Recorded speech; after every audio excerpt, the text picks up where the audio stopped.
Breaking news, CNE. Good evening, I'm Yukmoy and you are watching CNN Malaysia Tonight. Johor Post record 15 political parties and 239 candidates, vie for 56 seats, the highest in Malaysia's record. We'll discuss on this. Stay tuned. Johor Bahru, a total of 239 candidates have been approved by the Election Commission to contest in the Johor state election.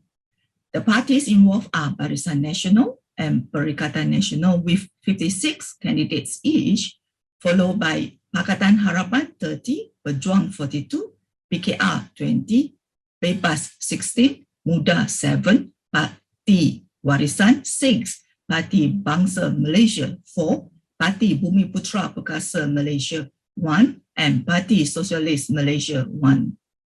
The record number of parties and candidates is expected to result in several multi-corner contests, with some constituencies bracing for contests involving up to 7 candidates.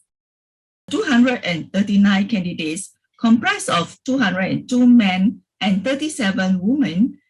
The oldest is 71 years old, while 2 of the youngest candidates are aged 26.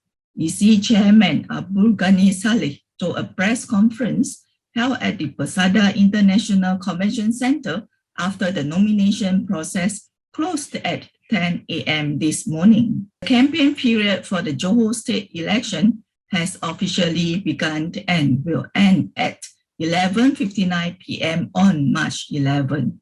More than 2.59 million voters are eligible to cast their ballot in this state election, with the EC projecting a 70% voter turnout.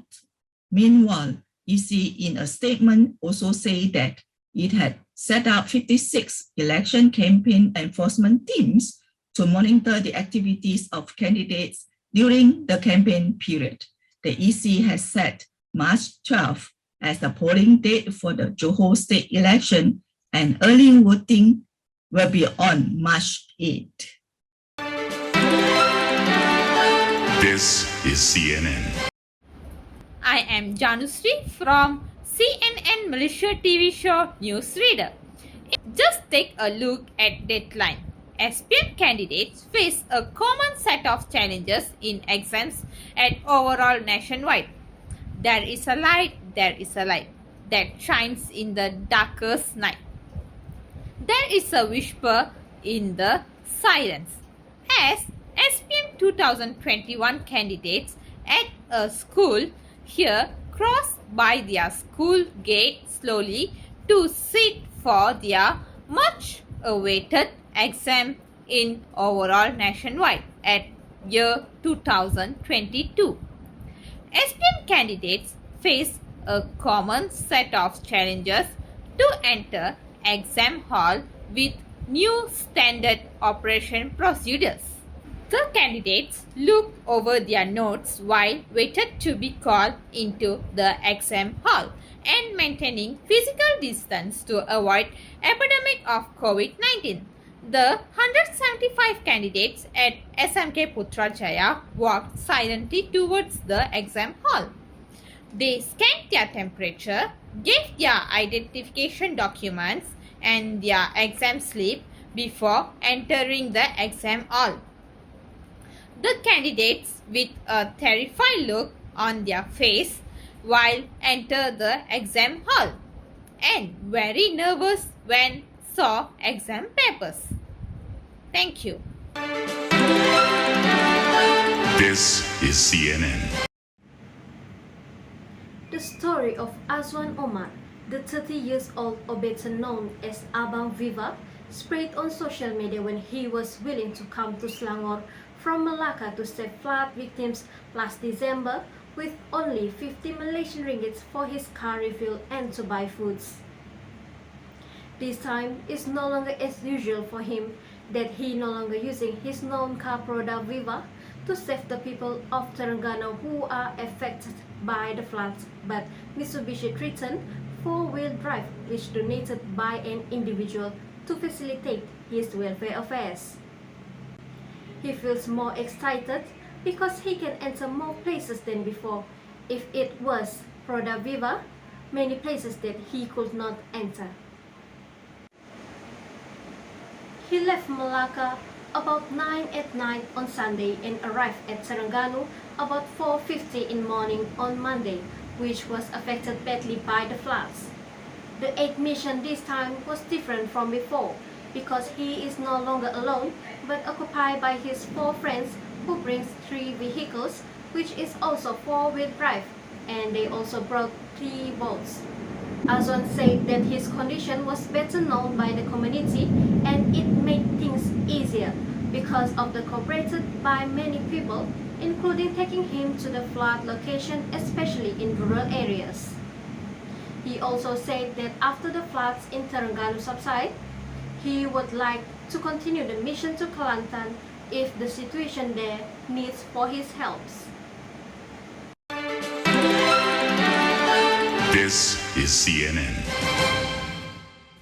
Hello, my name is Ashraf bin Simpson, Petaling Jaya.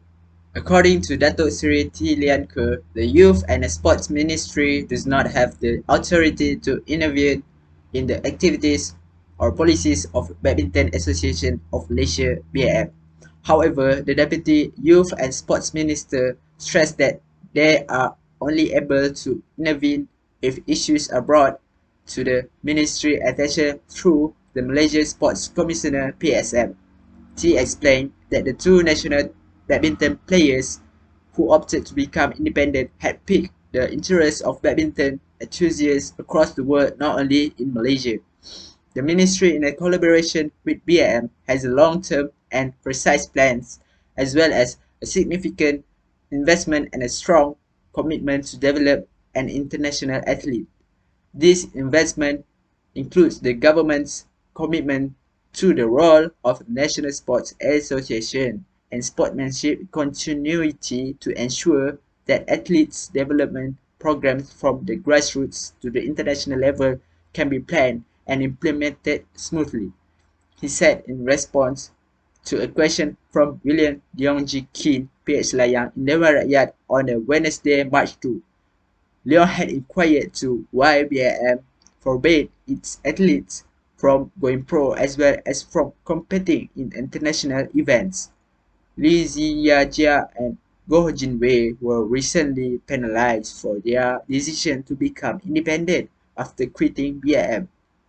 However, after the ministry intervened, their problems were rectified. T pointed out that athletes who choose to go independent or professional would have an impact on a national sports organization goals as well as the athletes' early and original planning. This is Now business news. I am with you Mehdi Hassan. Elon Musk aim on Joe Biden. The fight between President Joe Biden and Tesla CEO Elon Musk does not seem to be cooling anytime soon. Musk said no one was watching Biden after the president did not mention Tesla during his hour-long State of the Union address on Thursday. Nobody is watching the State of the Union, Musk said in an email CNBC. Biden touted the combined $18 billion investment by Ford and GM to build electric vehicles. Tesla, an electric automotive giant, was not mentioned in Biden's speech to be the nation. Musk did not immediately return CNBC follow-up request for comment. Musk later tweeted directly to Biden saying Tesla has created over 50,000 US jobs building electric vehicles and in investing more than double GM plus Ford combined. Biden and senior White House officials have privately signaled that to their allies that they have no immediate plans to invite Musk to any upcoming meeting with senior executives. According to people familiar with the matter, those people declined to be named in order to speak freely about private conversation. Musk has previously baited the president on Twitter as recently as late January after Biden met with General Motors CEO Mary Berry and Ford Motor CEO Jim Farley in a briefly with the other corporate leaders to discuss the president's Build Back Better initiative, which has settled in Congress mass. In a tweet, called Biden a dumb shock puppet in human form. That's for today breaking news. Stay tuned with us for next update. Thank you.